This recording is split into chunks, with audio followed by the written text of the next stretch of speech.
والعالم إذا خاض في كل المسائل ولم يتورع فقد يكثر خطأه عن صوابه، قد يجانبه الصواب إذا كان يسارع، لا سيما إذا لم يحط بالمسألة علما ولم يحط بما قيل فيها في حيثياتها وما قيل فيها.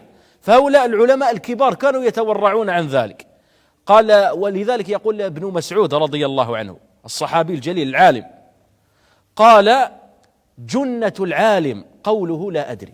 جنة يعني حماية العالم مما يحتمي العالم من العذاب يوم القيامة ومن محاسبة الله له، ذلك أن الفتوى توقيع عن الله عز وجل، توقيع، الذي يفتي الناس كأنه يوقع عن الله. قال جنة العالم قوله لا أدري، قال فإذا أخطأها يعني جانبها، قال فقد أصيبت مقاتله، يعني هلك عياذا بالله تعالى. وهذا الإمام إبراهيم النخعي رحمه الله، الإمام العابد الزاهد، يأتيه الرجل فيسأله المسألة فيظهر على وجه الإمام إبراهيم الكراهة والحرج، ويقول للسائل أما وجدت أحدا غيري لتسأله؟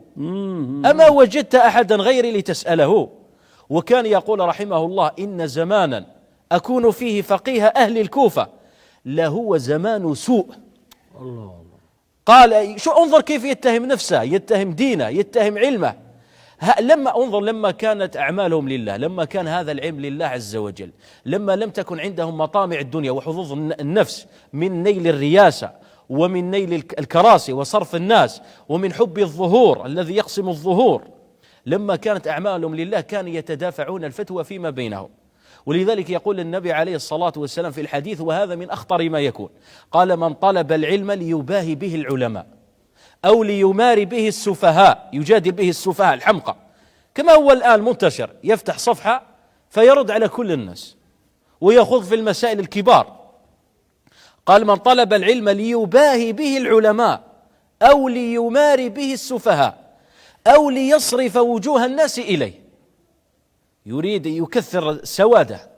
قال فالنار النار. الله لطيف. قال فهذا وعيد شديد من النبي عليه الصلاة والسلام لمن كانت هذه نيته.